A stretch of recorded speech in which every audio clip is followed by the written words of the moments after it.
We want to welcome you to our service today, coming to you from Highway Pentecostal Assembly in Liverpool, Nova Scotia. Good news, we are officially opening our doors again and being able to have regular service. We're still hoping to have the online provided for you. And today, we're hoping to do communion, so we would like, if you could and want to, participate with us to get some emblems and some bread and some juice, and we will have communion a little bit later on in the service. We also want to highlight our outdoor service coming up at 6:30 on Sunday in the Home Hardware parking lot, and we invite you to come and invite a friend to come along with you and just have a beautiful time worshiping the Lord outdoors. Now may you just be blessed as you participate in this service with us.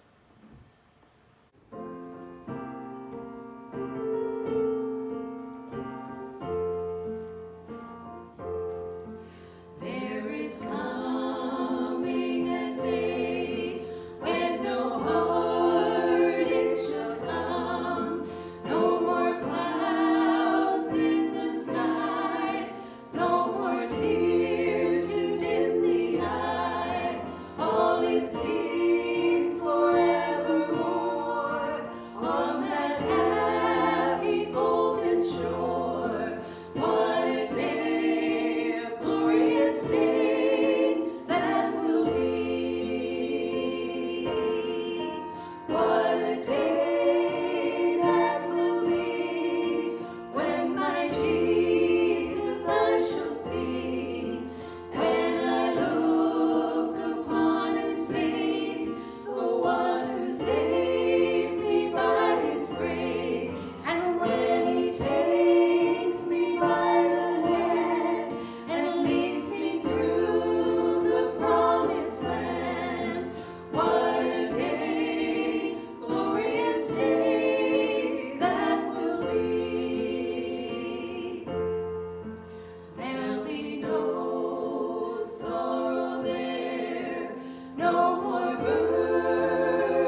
Well, today I would like to be able to talk to you a little bit about communion and give you an opportunity to participate in communion at the end of the message.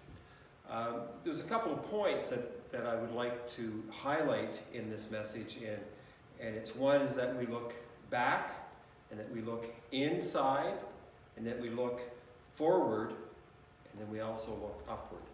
And so those are our 4 points in this message, and I pray that God will speak to your heart as we look at this message today.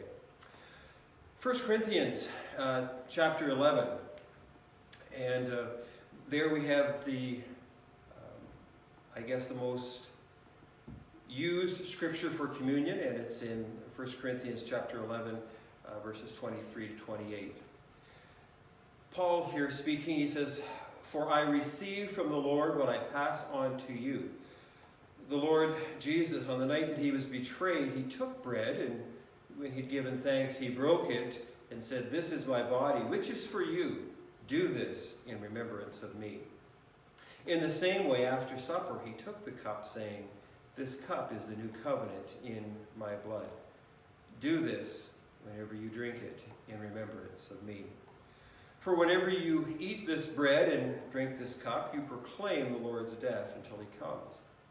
So then, whoever eats the bread or drinks the cup of the Lord in an unworthy manner will be guilty of sinning against the body and the blood of the Lord. Everyone ought to examine themselves before they eat the bread and drink from the cup." Here we find in 1 Corinthians Paul giving instruction to the church at Corinth and really to all believers about the Lord's Supper, the communion. And for the Christian, communion is a time for us to be able to be thankful and to also to remember what Jesus has done for us. We know that the bread represents his body and the juice represents his blood. And Jesus was so willing to go to the cross, freely gave of himself, and the payment was paid for our sins by Jesus in his death. Jesus died once for all mankind, paid in full. And so here we have this instruction, and one of the scriptures that Paul uses is in verse 24, and we hear Jesus' words where he says, "Do this in remembrance of me." So Jesus encourages us to participate in communion and to do it often. We are forgetful people, so do this in remembrance of me. It's a time to remember. It's a time for us to be thankful for what Jesus has done for us, but also it's a time to, I think, for the Christian to refocus. And in doing so, it brings us back in line and resets our goals and become more like Christ, I believe. And so in a way, we have a personal revival taking place in our hearts and lives. Communion is not just about rituals or some religious duty that we do. It's a very personal and intimate time with the Lord, and it's a time for us to refocus. And so the first point is that we look backwards. Communion is a time for us to look back to the cross. The cross where Jesus died for us, where he paid for our sins and made it possible for us to be able to have peace with God. That's good news. That's good news that we can have a right relationship with our Heavenly Father. And that's the message of the church, and it's the message of the cross. Paul, in writing to the Corinthian church, back in chapter 2, he says this, "You remember, friends, that when I first came to you, to let you in on God's master stroke, I didn't try to impress you with polished speech or the latest philosophy, but I deliberately kept it plain and simple. First Jesus and who he is, and then Jesus, what he did. Jesus crucified." That's the message. And in doing this, we have that abundant life because of what Jesus did. We have eternal life, and it's found only in and through Jesus, through the finished work of Jesus on the cross. And it needs to bring us back to our first love. He loved us first. While we were still sinners, Christ died for us. And so now as we realize how much he loves us, for God so loved the world that he gave, now we love him, that first love. Hopefully that rekindles as we participate and take these emblems. Looking back to Jesus and what he did for us, the price that was paid for us. Communion is also about looking inward. And I think sometimes it's good for us to do this. It says in verse 28, it says, everyone ought to examine themselves before they eat the bread and drink from the cup. And we see that in verse 28. So it's a time to examine ourselves, a time to be honest before the Lord. It's a time for us to measure our lives against the way Christ intended for us to live. It comes back to that word repentance. Laying down those things that we should not have picked up or that we have, and sins that we have. Unforgiveness, hatred, jealousy, anger, all these things. Disunity, pride. As we come to the table today, as we remember what Christ has done for us, we lay these things down, we repent of them. And it's also a time for us to allow our Lord and Savior to search us. David, the psalmist, says in Psalms 139, 23 and 24, he says, search me, O God, and know my heart. Test me and know my anxious thoughts. See if there be any offensive way in me, and lead me in the way everlasting. And so it's a time of letting go of those things that are not pleasing to God, looking inward, examining ourselves. Thirdly, communion is a time for us to look forward. As a Christian, as we come to the table and as we're reminded of what Jesus has done for us, we have an attitude that is of thanksgiving. We're thankful for all that Christ has done for us, but we need to be reminded that there are so many people that have not heard the good news, and we are obligated to take the good news out. In fact, it says in Mark 16, it says, go ye into all the world and preach the good news to everyone. So every time we partake in communion, it ought to compel us to say, I need to share this good news with others. Fourthly, and the final one today, communion is a time that we're reminded that Jesus is coming back. And as we look at verse 26 in 1 Corinthians chapter 11, it says, for whenever you eat this bread and drink this cup, you proclaim the Lord's death until he comes. Jesus is coming back again. And so we look up. We look up to see if this could be the day when Christ comes.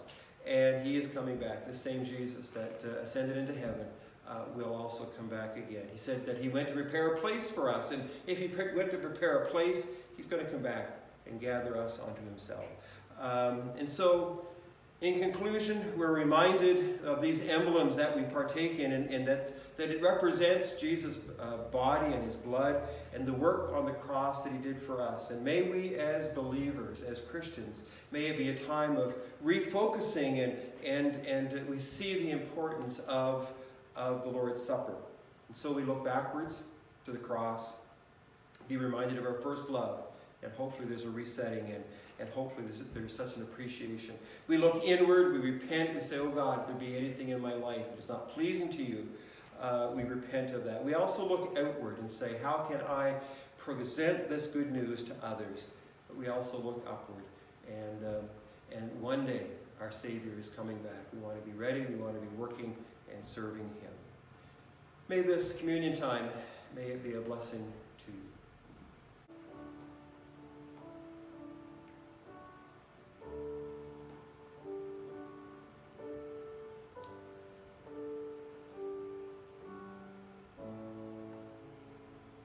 The Lord Jesus, on the night that he was betrayed, he took bread. And when he had given thanks, he broke it. And he said, this is my body, which is for you. Do this in remembrance of me. May we partake together, may we remember, and may we be thankful for what Jesus did for us.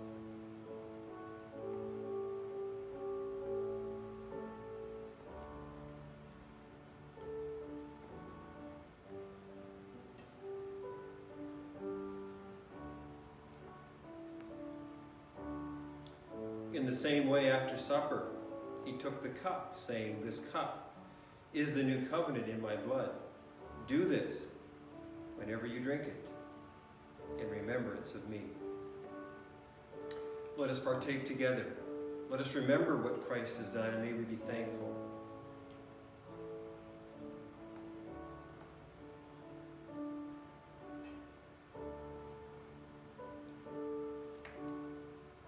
For whenever you eat this bread and drink this cup, you proclaim the Lord's death until he comes.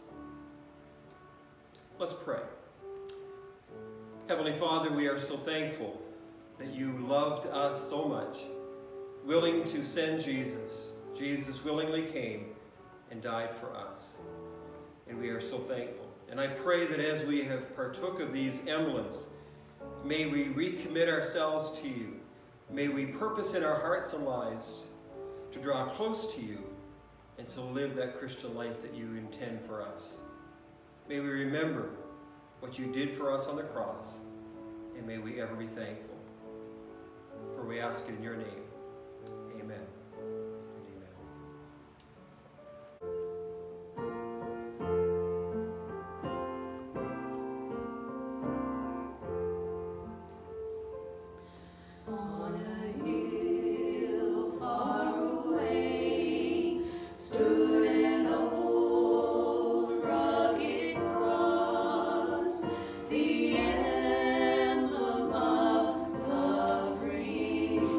And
joining with us again this week.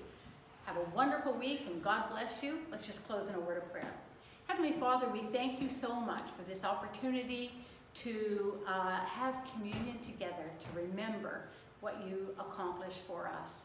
Help us to take that challenge, Lord, to look back to the cross, to look inward in our own lives and what you may want to work on in our lives, to look out to the world around us, reaching out with the love of Christ, and to look up.